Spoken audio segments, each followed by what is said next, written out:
Hi friends, మనం corona నుంచి తేలుకోకముందే ఇప్పుడు బర్డ్ ఫ్లూ మొదలైంది. ఇప్పటికే హిమాచల్ ప్రదేశ్, రాజస్థాన్, మధ్యప్రదేశ్ మరియు కేరళలో దగ్గర దగ్గర 1,00,000 పక్షులు చనిపోయాయి. అది కూడా గత 2-3 రోజుల్లోనే. ఇప్పటికే చాలా దేశాల్లో బర్డ్ ఫ్లూ చాలా ఎక్కువగా వ్యాప్తి చెందింది. ఇప్పుడు మన దేశంలో కూడా దీని తీవ్రత పెరుగుతుంది. ఈ బర్డ్ ఫ్లూ అనేది చాలా వేగంగా వ్యాప్తి చెందే గుణం కలది. ఇది పక్షుల నుండి పక్షులకి చాలా త్వరగా వ్యాప్తి చెందుతుంది.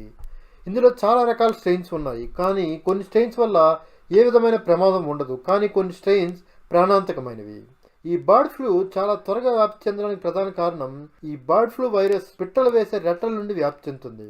పిట్టలు గాలిలో ఉన్నప్పుడు కూడా రెట్ట వేస్తుంది, కాబట్టి ఇది చాలా ప్రాంతాలకు చాలా ఈజీగా వ్యాప్తి చెందుతుంది. అదేవిధంగా ఇది పక్షి నుండి పక్షికి, కొన్ని సందర్భాల్లో పందులు, కుక్కలు, పిల్లులు లాంటి జంతువులకు కూడా వ్యాప్తి చెందుతుంది. అదేవిధంగా 1997లో హాంకాంగ్లో మొదటిసారి మనుషులకు కూడా ఈ బర్డ్ ఫ్లూ వ్యాప్తి చెందింది. బర్డ్ ఫ్లూలో ప్రాణాంతకమైన H5N1 18 మందికి వ్యాప్తి చెంది అందులో 6 చనిపోయారు.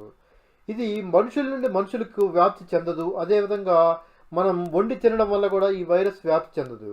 మనం వండే వేడికి ఈ వైరస్ చనిపోతుందని WHO నిర్ధారించింది. ఇప్పటి వరకు మనకి మనిషి నుండి మనిషికి అంటడం కానీ, బాగా ఉడికించి హై ఫ్లేమ్లో వండి ఉన్న మాంసం తినడం వల్ల కానీ ఈ వైరస్ వ్యాప్తి చెందినట్టు ఎటువంటి కేసులు కూడా ఎక్కడ ఇంతవరకు రాలేదు.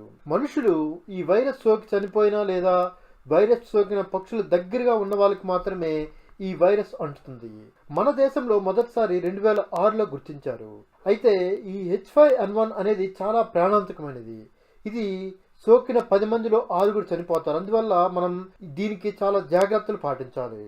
ఇది మెయిన్ మన ఊపిరితిత్తులపై తీవ్ర ప్రభావం చూపించి మనకి ఊపిరి అందనివ్వకుండా నిమోనియా లాంటి ప్రాణాంతకమైన వ్యాధులు సోకేటట్టు చేస్తుంది. దీనికి నివారణ కోల్డ్ ఫార్మ్ లో పనిచేసే వాళ్ళు మరియు ఏవైనా జంతువులు లేదా పక్షులకి చాలా దగ్గరగా పనిచేసే వాళ్ళు PPE కిట్లు మరియు అదేవిధంగా చేతులు, కాళ్ళు ఎప్పుడు శుభ్రంగా ఉంచుకుంటే ఈ వైరస్ అంత వేగంగా అంటదు. అదేవిధంగా మనం బాగా ఉడికించి బాగా హై ఫ్లేమ్లో వేడి చేసిన మాంసాన్ని తింటే మనకి ఏ విధమైన వైరస్ కూడా రాదు. ఓకే ఫ్రెండ్స్, ఈరోజు మనం బర్డ్ ఫ్లూ వైరస్ గురించి తెలుసుకున్నాం కదా. ఇటువంటి మరిన్ని వీడియోస్ కోసం please like, subscribe and click on the bell icon. Thank you.